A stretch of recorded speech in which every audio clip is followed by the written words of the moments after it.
사도 들통나면서 경질 하차. 국정감사에서 밝혀진 대한축구협회의 놀라운 내용들 공개. 대한축구협회를 향한 변화의 요구 목소리가 커지는 상황이지만 큰 반전은 없었다. 알맹이 없는 질문들, 시종일관 같은 대답만이 반복된 국회 현안질이었다. 사퇴론을 맞은 정몽규 대한축구협회장은 사실상 사선 의지를 내비쳤다. 홍명보 대표팀 감독도 자신이 선임되는 과정에서 불공정하거나 특혜는 없었다고 주장했다. 25일 축구계 등에 따르면 지난 24일 국회에서 열린 문화체육관광위원회 현안 질의에서 정몽규 회장은 국회의원들의 거센 질타에도 연임 의지를 굽히지 않는 모습이었다. 홍명보 축구대표팀 감독도 자진 사퇴할 뜻이 없음을 분명히 밝혔다. 이날 참고인 자격으로 출석한 박문성 축구 해설위원은 정몽규 대한축구협회장은 능력도 없는데 공감도 못한다. 며 정몽규 체제가 끝나야 한다고 작심 비판했다. 생중계로 지켜본 축구인과 시민들의 심경은 착잡하기만 하다. 특히 축구계 분위기가 심각하다. 10월 북중미 월드컵 아시아 3차 예선을 앞두고 문화체육관광부에 이어 국회 국정감사까지 받는 축구협회를 두고 축구인들의 고심이 깊다. 전 국가대표 선수인 이하무개 씨는 축구협회는 비판 여론이 잠잠해질 때까지 버티자는 모양새라며 국회도 문체부도 제동을 못 거는 축구협회를 바라보며 회의적인 감정이 든다. 축구인들 사이에선 축구협회의 변화의 바람이 불지 않을 것이라는 전망이 지배적이라고 한탄했다. 한편 국회 현안 질의에서 홍명보 축구대표팀 감독 선임과 정몽규 사선 연임 논란 등을 둘러싼 의혹이 명쾌하게 풀리지 못하면서 축구협회는 또다시 국회를 가게 됐다. 10월 7일부터 25일까지 국정감사가 진행되는 가운데 문체위는 정 회장을 22일 열릴 대한체육회 국감 증인으로 채택했다. 홍 감독 사정도 좋진 않다. 안팎으로 어수선한 상황에서 경기를 치러야 한다. 월드컵 최종 예선 가장 껄끄러운 상대인 요르단. 이라크와의 경기가 홍 감독 거취에 대한 운명을 결정할 분수령이 될 걸로 보인다. 전승을 거둬도 공정성 논란에 휘말린 부정적 이미지는 쉽게 바뀌지 않을 것으로 보인다. 2. 국회도 못 푼 축구협회 의혹. 더 중요해진 문체부 감사. 대한축구협회를 향한 여러 의혹이 말끔히 해소되지 않은 가운데 내달 예정된 문화체육관광부 감사 결과 발표에 이목이 쏠린다. 국회 문화체육관광위원회는 지난 24일 축구협회 등에 대한 현안 질의를 진행했다. 지난 5일 문체위는 축구협회 운영 실태, 감독 선임 과정 논란과 관련해 홍명보 감독, 정몽규 회장, 이임생 기술총괄이사, 정혜성 전 전력강화위원장 등을 증인으로 채택했고 이날 출석했다.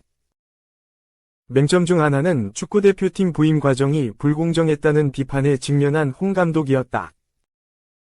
지난 7월 축구협회는 반년에 가까운 시간을 쏟아 홍 감독을 선택했지만 외국인 감독 후보였던 다비드 바그너, 거스 포옒과 달리 공정한 절차를 거치지 않았다는 의혹으로 비판에 시달렸다. 하지만 축구협회 인사들은 이와 같은 주장들을 전면 부인했다. 홍 감독은 불공정하다거나 특혜가 있었다고 생각하지 않는다. 며 전력강화위원회에서 1순위라고 이 이사한테 들어서 감독직을 수락한 것이라고 설명했다. 정 회장은 국가대표팀 감독을 지금 전력강화위원회나 이전 기술위원회의 추천에 반해 뽑은 적은 단 한 번도 없다. 며 절차상 문제가 없다고 이야기했다.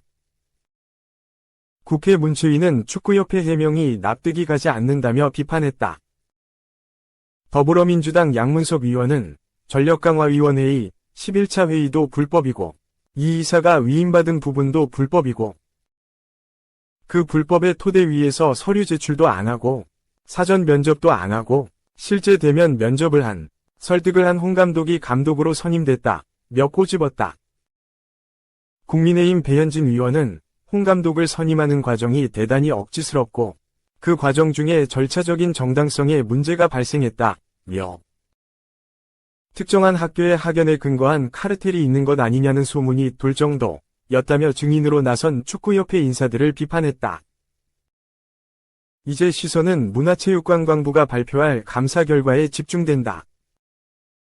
지난 7월 문체부는 축구협회에 대한 기초조사를 진행한 결과 문제점을 발견해 감사로 전환했으며 내달 2일 중간 결과를 발표할 예정이다. 이날 증인으로 동석한 유인촌 문체부 장관은 축구대표팀 감독 선임 절차는 중요하다. 한두 사람의 일이 아니다. 고 강조하며 축구협회를 감사하고 있다. 10월 2일 이 부분에 대해 발표할 것이라 전했다. 홍 감독이 실제 외국인 감독 후보들과 달리 불공정한 과정으로 부임했는지, 이 이사가 최종 결정권을 위임받은 것에 문제가 없는지, 전력강화위원회가 얼마큼 정상 작동했는지 등이 다뤄질 예정이다. 더불어 정 회장의 사선 연임 도전 가능성과 관련한 문제, 축구협회의 문체부 승인 없이 천안축구센터 건립 과정에서 600억 원대 마이너스 통장을 개설해 핀 논란 등도 함께 이야기될 것으로 예상된다. 홍 감독과 정 회장을 비롯한 수뇌부가 이번에도 각종 논란을 딛지 못한다면 한국 축구를 향한 비판은 계속될 것으로 전망된다. 3. 이임생 기술총괄이사의 사퇴, 기술축구 장기 비전도 후퇴하나, 무회정킥. 빠르고, 용맹하고, 주도적인 축구, 이른바 빠용주로 한국 축구의 미래를 제시한 것은 처음이었다. 축구 철학이라는 말이 등장했고, 구체적으로 대표팀의 축구 모델이라는 개념이 정립됐다. A 대표팀부터 아래 연령별 대표팀, 유소년 축구까지 일관된 훈련 체계에 대한 그림도 나왔다. 기술 축구를 향한 방향이 보고서로 명문화된 것 역시 처음이었다. 기술발전위원장을 맡다가 올해 기술총괄이사가 된 이임생 이사가 이뤄낸 핵심 성과다. 하지만 이임생 기술이사는 축구협회를 떠난다. 24일 열린 국회 문화체육관광위 질의 과정에서 당한 압박감을 버텨내지 못하고 사퇴하겠다고 밝혔기 때문이다. 이임생 기술이사의 잘못은 대표팀 감독 선임 작업의 마지막 공정 책임자였다는 것에서 비롯된다. 대표팀 감독 후보의 1에서 3순위는 축구협회 전력강화위원회 1에서 10차 회의에서 이미 결정됐다. 더 이상 전력강화위원회가 열릴 일도 없었다. 하지만 정혜성 위원장이 사퇴하면서 3명의 후보와 접촉하는 과제가 남았고 그 마무리 작업을 이임생 이사가 처리했다는 것이 전부다. 하지만 문체위 위원들은 이임생 이사를 두고 정관을 위배하고 위임받았다. 불법한 11차 전력강화위의 결정이었다.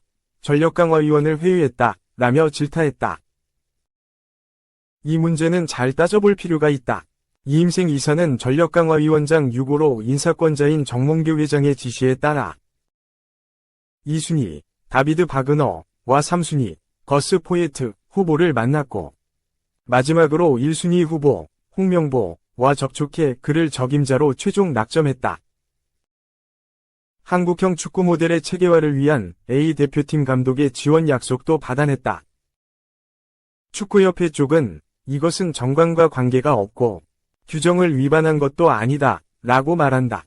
하지만 의원들은 이런 식으로 해석하려고 하지 않았다. 1998 프랑스 월드컵의 투혼을 상징하는 이임생 기술이사는 은퇴 이후 프로구단 사령탑까지 역임하며 늘 현장을 지켰다.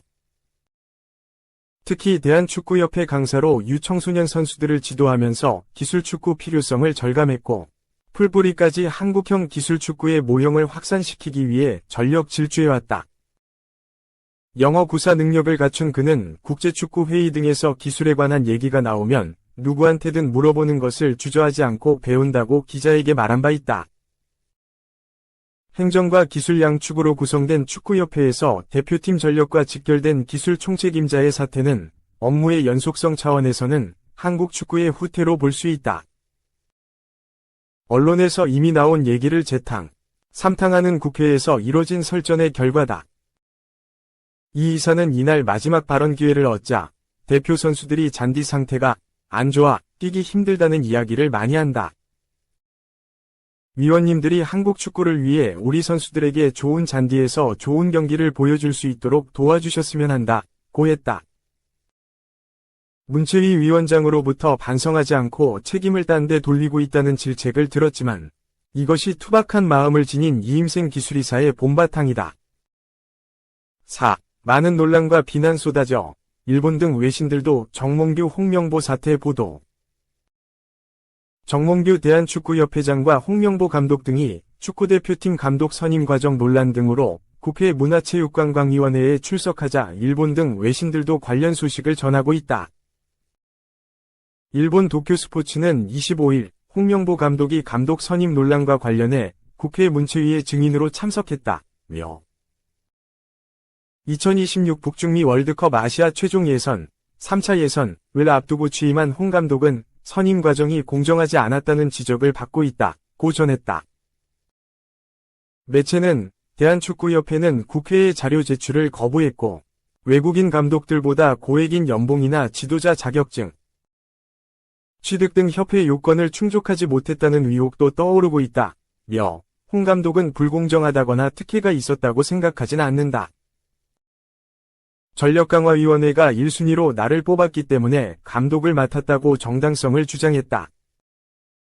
정몽규 회장은 음모를 꾸미거나 실상을 감춘 적은 없다고 말했다고 국내 언론을 인용해 보도했다. 베트남 매체 봉다차와는 홍명보 감독의 선임 이후 많은 논란과 비난이 쏟아지고 있다. 축구협회의 인사 과정의 투명성과 공정성이 부족하다는 이유로 국민의 거센 반대에 부딪혔다며 논란은 지난 아시안컵에서 부진한 성적에 그친 위르겐 클린스만 감독이 경질된 뒤부터 시작됐다. 대한축구협회가 홍명보 감독 선임 과정을 투명하게 진행하지 않았다는 비판 속 박지성 이영표 등도 축구협회를 비판했다고 전했다. 이어 지난 24일 열린 국회 문체위에서 국회의원들은 대한축구협회가 홍 감독 선임 과정과 관련된 자료를 충분히 제출하지 않은 점을 강하게 비판하기도 했다며 한국 여론의 비판도 계속 이어지고 있다. 최근 한국과 팔레스타인의 월드컵 예선 경기에서도 홍명보 감독과 정몽규 회장을 향한 야유가 쏟아졌고 정 회장의 사퇴를 요구하는 현수막이 대거 등장하기도 했다고 설명했다. 일본 니칸 스포츠는 홍명보 감독과 이임생 기술총괄이사가 만난 장소가 빵집이었다는 소식을 국내 보도를 인용해 전하기도 했다. 전날 이임생 이사와 홍명보 감독에 따르면 홍명보 감독의 지인이 운영하는 빵집에서 2시간에 걸쳐 면담이 진행됐고 이 면담을 걸쳐 홍명보 감독의 감독 선임이 확정됐다. 매체는 클린스만 감독 경질 후 복수의 외국인 감독과 함께 홍명보 감독도 후보로 올랐다. 감독 선정 권한을 받은 이임생 이사는 유럽에서 외국인 감독 후보들을 면접한 뒤 귀국해 홍 감독을 만난 것으로 전해졌다며 외국인 감독들을 만난 건 형식적인 절차였을 뿐 이미 물밑에서 선임이 확정된 뒤 빵집에서 가볍게 면담한 것 아니냐는 목소리도 나온다고 덧붙였다.